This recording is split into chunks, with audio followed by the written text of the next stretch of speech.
గుర్రం గురించి అసలు మనం ఆలోచిస్తే యుద్ధంలో ఉండే ఒక గుర్రం, ఏ గుర్రం అది? యుద్ధంలో ఉండే ఒక గుర్రం ఎలా ఉండిద్దో దాని పరిస్థితి ఏంటో ఒకసారి మనం ఈ 19 నుండి మనం చూస్తున్నాం. గుర్రమునకు నీవు బలం ఇచ్చావా? తన జూలు వెంట్రుకలతో దాని మెడను కప్పితివా?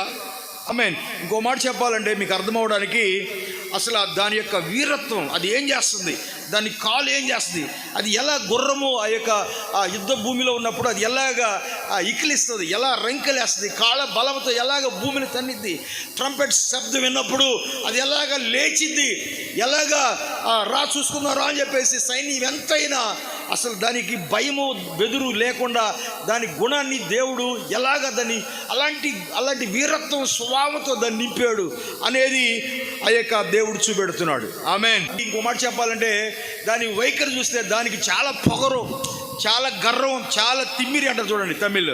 ఆ తర్వాత యుద్ధ భూమిలో కాలు తన్నుతుంది, అసలు ఏమాత్రం భయం కనపడదు. ఆయుధాలున్న ఒక తోలు దాని మీద కప్పబడింది, దాంట్లో ఆయుధాలు ఉంటాయంట. ఆ శబ్దమును అది శబ్దం చేసినప్పుడు ఇంకా రెంకలేస్తుందంట. ఆమేన్. కాళ్ళు పైకి లేపి కొట్టడం, శత్రువును చూసి ఎదురుగా వెళ్ళడం. ఆమేన్. ఏమాత్రం కలవరం, భయం లేదు. అలాంటి స్వభావముతో దేవుడు దాన్ని నింపాడు. హల్లెలూయా. ఏమంటాడంటే దాన్నే అటువంటి స్వభావంతో నేను నింపాను. ఆమేన్. ఇంకా యుద్ధ సైన్యం చూసినప్పుడు ఇది ఇంకా ఎగతాళిగా చేసిందంట, ఎగతాళిగా నవ్విద్దంట. ఆమేన్. చెప్పండి హల్లెలూయా. ఆహా అని అది ఎగతాళి చేసి నవ్విద్దంట. ఎందుకు ఇవన్నీ చెప్తున్నాడు?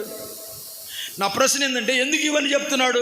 గుర్రాన్ని గురించి అది ఎలా సృష్టించానో అది ఎందుకు ఆలోచించమన్నాడు? దానివల్లే నిన్ను చేశానని అంటలేదు. ఆమేన్. దానివల్లే నిన్ను అలా చేశానంటలా. ఏమన్నాడు మరి?